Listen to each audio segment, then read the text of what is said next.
Esse posicionamento vai fazer você mudar de vida e conquistar muitas vitórias e realizar muitos sonhos.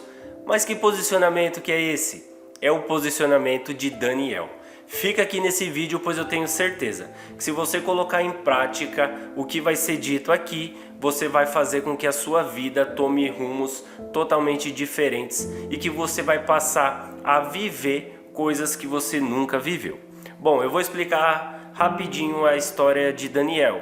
Daniel era um jovem que vivia em Israel e chega um momento em que Nabucodonosor, o rei da Babilônia, decide invadir onde Daniel morava. Então Nabucodonosor pega todos os jovens que eram bonitos, que eram inteligentes, e decide levar todos esses jovens para a Babilônia para poder impor a cultura babilônica neles. Então eles ficariam 3 anos estudando a cultura da Babilônia, e nesse tempo eles seriam servidos das iguarias do rei. Ou seja, tudo que o rei comia, tudo que o rei bebia, seria dado também para Daniel, para seus amigos, para todos os jovens que foram sequestrados lá de Israel e foram levados cativos para a Babilônia.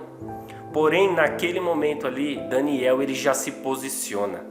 Daniel ele já diz que ele não vai se deixar contaminar e ele não vai ser servido, ele não vai comer e beber daquilo que é servido para o rei. Então ele fala para um dos homens ali que estavam servindo que fizesse um teste com ele e com seus amigos, dizendo: ó, traz pra gente aqui uma dieta de legumes e nós vamos nos apresentar depois de 10 dias e tenho certeza que nós estaremos mais fortes do que todos os outros que estão comendo das coisas do rei. E passa esse tempo e realmente aquilo acontece. Daniel e seus amigos, eles estão mais fortes, com mais vigor do que todos os outros jovens. Então aí já foi um primeiro posicionamento de Daniel, que ele não deixou com que a Babilônia, não deixou com que o inimigo, com que o mundo começasse colocando pressão sobre a sua vida. Passam-se os 3 anos de Daniel ali na Babilônia, de todos aqueles jovens, e eles são pegos agora e levados até o rei. E ali eles vão responder algumas perguntas e eles se colocam ali perante o rei muito mais sábios do que todos os outros. Ali já causa impacto na Babilônia, já causa um impacto no rei pela inteligência, pela sabedoria de Daniel e de seus amigos. Porém, chega um determinado momento em que o rei tem um sonho e ele chama todos os sábios da Babilônia, encantadores, feiticeiros, e o rei pergunta para todos esses homens qual foi o sonho e qual a interpretação.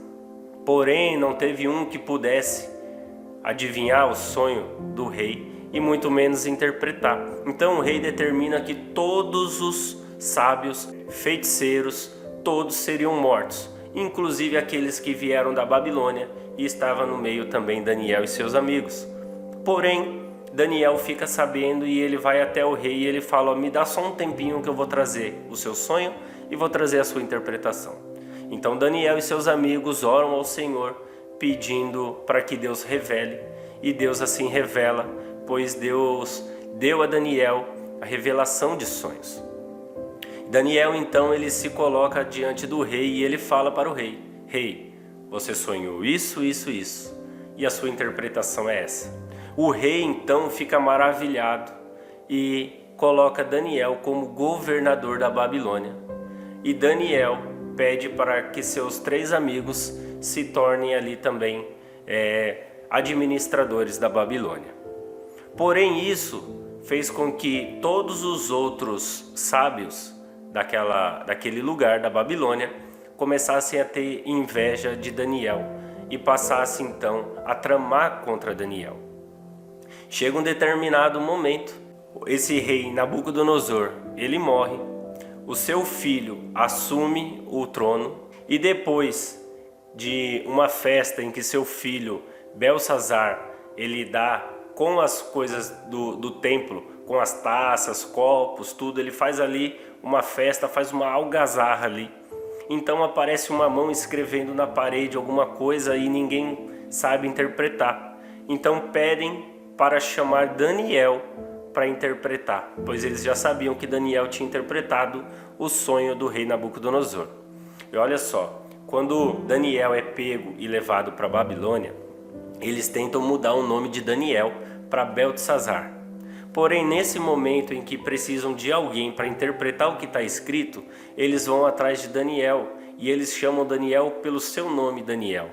Então aí nós já podemos ver que Daniel, ele não aceitou a pressão que o mundo tentou impor contra ele, e ele bateu no peito, ele fez aquela dieta, não se permitiu contaminar com as iguarias do rei, e ali a Babilônia, aquele mundo ali, precisou recuar e reconhecer a grandeza de Daniel, a grandeza que Daniel tinha por meio do Senhor, nosso Deus. Então Daniel ali, ele interpreta o que estava escrito. Naquele mesmo dia, esse rei morre e assume um outro homem chamado Dário no reinado da Babilônia. E os outros sábios, os outros príncipes da Babilônia que tinham inveja de Daniel, eles então tramam e começam a pensar alguma forma para fazer com que Daniel seja pego. E eles percebem que Daniel fazia orações a Deus sempre, todos os dias, e eles podiam ver pela janela do quarto de Daniel.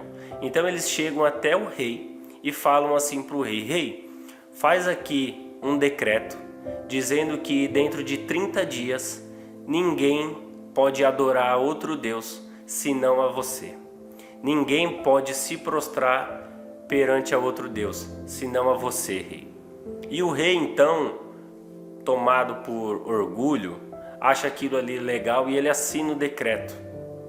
Quando ele assina o decreto, aqueles homens vão até onde Daniel fazia suas orações e eles pegam Daniel orando. Ou seja, pelo decreto do rei, Daniel estava fazendo algo de errado. Então Daniel é denunciado para o rei e não tinha o que o rei fazer. Mandou Daniel para a cova dos leões. Só que Daniel, ele tinha certeza ali que se Deus quisesse, Deus iria fechar a boca dos leões e não aconteceria nada com ele. E foi o que aconteceu. Deus enviou o anjo fechou a boca dos leões e Daniel passeava tranquilamente com os leões. Depois disso, no outro dia, o rei foi ver o que tinha acontecido na cova e viu Daniel são e salvo. E Daniel conta esse testemunho, ele sai de lá e aquele decreto ali então é rasgado. Isso aconteceu na vida de Daniel pelo posicionamento que ele teve. Assim como em nossas vidas nós podemos viver coisas sobrenaturais, nós podemos viver coisas assim que para nós nem acreditamos, mas Deus já tem preparado tudo para as nossas vidas. Basta apenas nós nos posicionarmos. Não deixe que o mundo venha fazer uma pressão para trocar o seu nome, para trocar os seus costumes, para trocar a sua tradição, aquilo que você acredita no Senhor. Se outras pessoas venham falar que você é careta, porque você é crente, porque você acredita em Deus, não dê bola para essas pessoas. Agora, se você não está nessa posição, comece a se posicionar. Porque assim como Daniel viveu algo sobrenatural, algo que só Deus poderia proporcionar para a vida dele, que era andar no meio de leões, Deus vai fazer com você também, para que você ande no meio de leões e nada aconteça com a sua vida. E quais são essas pressões que o mundo faz sobre nossas vidas? É a pressão do pecado. O pecado vem à nossa porta o tempo todo, então nós devemos nos posicionar e falar não para o pecado. Nós devemos falar não para ganho fácil. Sabe aquele ganho fácil do dinheirinho? Uma corrupçãozinha, fazer algo de forma que não agrada a Deus? Tudo isso que o mundo quer impor como coisa fácil, coisa palpável para nós, que não dá nada não, que é só fazer que ninguém está vendo. Sabe essas coisas que ninguém está vendo, mas que vem para a gente tentar pegar? Tudo isso é a pressão que o mundo vem colocando. Conta uma mentira que não dá nada. É só acobertar que não vai pegar nada não. Pois o Senhor que está lá nos altos céus, Ele está vendo tudo. Então, a partir de hoje, se você ainda não se posicionou, comece a se posicionar assim como Daniel se posicionou e viva na sua vida o sobrenatural de Deus. Amém? Graça e paz.